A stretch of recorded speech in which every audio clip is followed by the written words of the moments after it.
Have you ever wanted to combine the best parts of two different photos to make an entirely different image? My student Peter has been traveling a lot on business and wants to be able to place his two young daughters in some of the photos he's taken on the road. Through the technique of compositing, I'm going to help Peter feel like his daughters were with him every step of the way. Welcome back. I'm here with my student Peter Ritter, and we're looking at some of his images. Now, Peter, you mentioned you took a lot of these pictures when you're traveling for business, right? Yes, I've been traveling quite a bit and taking a lot of images, and some of the problems that I'm having is I can't get my girls with me at the same time when I travel. Right. So what I did is I tried to do a composite image. Okay. And it just doesn't look natural. Yeah, you're right. It doesn't look too natural, and I would say the reason being is because the light direction is different from the foreground to the background. For instance, looking at your girls, which direction would you say the light's coming from there? The light appears to be coming in at about an 11 o'clock angle, I'd say. Yeah, you're right. I'm going to mark it with an arrow. It's coming from about that direction there. And then looking at the background, which direction would you say the light's coming from? Straight down. Yeah, so like a different time of day. At noon, I would say, high noon. So we'll mark it with the blue arrow. Okay. So this is really the first sign of a not so natural looking digital composite, when the light's coming in from different directions. When choosing photos to create a realistic looking composite, be sure to avoid backgrounds with light coming from too many directions or photos with low light. It will be harder to match the light of foreground subjects, and your composite won't look as natural. Be sure to notice the direction of light in each photo, and I recommend using arrow tabs to mark the light direction on each one. A good rule of thumb is to choose a photo with as much even light as possible. This will make it much easier to match the subject in the foreground.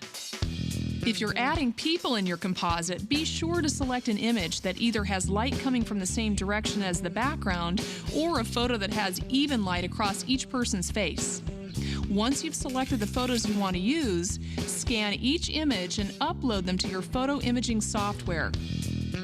Well, now that you've chosen your images, and I went ahead and transferred them to this computer, you need to go in and take out the elements from each image you want to use in your composite. Okay. So now's a good time to talk about what masking really is. Great. Okay, masking is a way to go in and select the certain elements in your image and take them out so you can use them in your composite. Okay. All right, so now what most people would do to mask is they'd come over here to the toolbox and click on a selection tool, and then use the mouse to draw around the object to take it out of the image. Okay. But what I happen to have is a professional graphics tablet that's actually combined with the screen.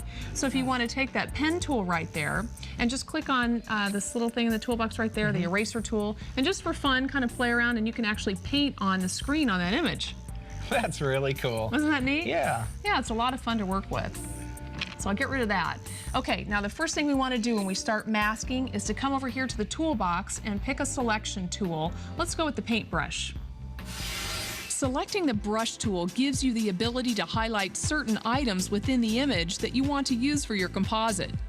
Next, go to the options bar and choose Mask from the Mode menu. At this point, it's a good idea to enlarge your image to a size you're comfortable working with by using the zoom feature. Select a brush size from the options bar and begin shading in the area you want to composite. I recommend starting with a larger brush at first and masking out as much as possible, then moving on to select a smaller brush size to fill in any details that were missed. Once everything has been highlighted, choose Selection from the Mode menu on the options bar. This will create an outline around all the areas that have been selected. Next, create a duplicate layer by highlighting the current layer in the Layers palette, choosing the Layer option, and selecting the Duplicate Layer function from the drop-down menu. To mask out the area selected, go to the menu bar and under the Edit option, choose the Delete command. This will erase all unwanted items from your image. Make sure the edges of your image look realistic and nothing has been cropped out. Then, under the File menu, select the Save As command and give the file a new name. Repeat the masking process for all additional images you wish to add to your composite. Make sure to always create a duplicate layer and give each file a different name.